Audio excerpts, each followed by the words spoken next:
అందరికి నమస్కారం. ఈ రోజు పెద్ద మునుగల్లు ఉన్నాం.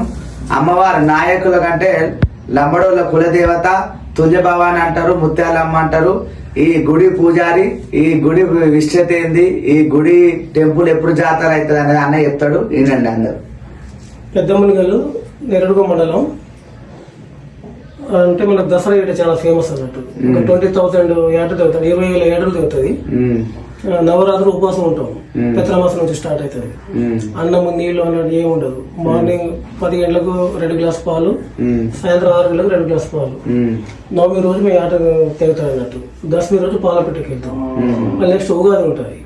ఉగాది నాడు దాదాపు 1000 మంది దేవుడి ముఖానికి వెళ్తాం. మహారాష్ట్ర తులజాపూర్ అన్నట్టు. ఇక్కడ అమ్మవారి చిన్న అక్కడ పెద్ద హెడ్ ఆఫీస్ లాగా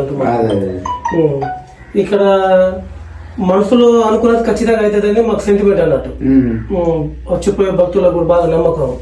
కానీ ఆ పని అయితే మాకు ఖచ్చితంగా 2 ఆటలు కోయాలి. ఒక ఆటలు మాత్రం కోయొద్దు, జోడితో కోయాలి.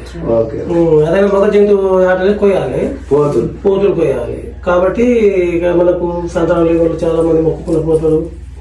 ఇంకా మాకు ఇక్కడ ఏంటంటే ఈ జాగ అమ్మవారి దగ్గర కోరుకున్న జాగ. కృష్ణా నీళ్ళు వచ్చినాయి, ఊరు మొత్తం ఎక్కడొక్కడ వెళ్ళిపోయారు. కానీ అమ్మవారు వచ్చి నేను ఇక్కడనే ఉంటాను, నాకు ఇదే జాగ మీద ఉంటా అంటే గుడి కట్టారు. దాదాపు 100 సంవత్సరాలు కావచ్చు. ఇక్కడ విగ్రహాలు ఏంటంటే అమ్మవారి ఇక్కడ లోపల ఉంటుంది. ఓన్లీ దసరాకు తీస్తాము, ఉగాది. ఆ విగ్రహాలు దాదాపు 1000 సంవత్సరాల క్రితం దొరికిన విగ్రహాలు, అమ్మవారి విగ్రహాలు. ఇక తాత ముత్తాత నుంచి వస్తుంది. నా పేరు జీవన్ భగత్ అని అమ్మవారి పూజారిని. మాకు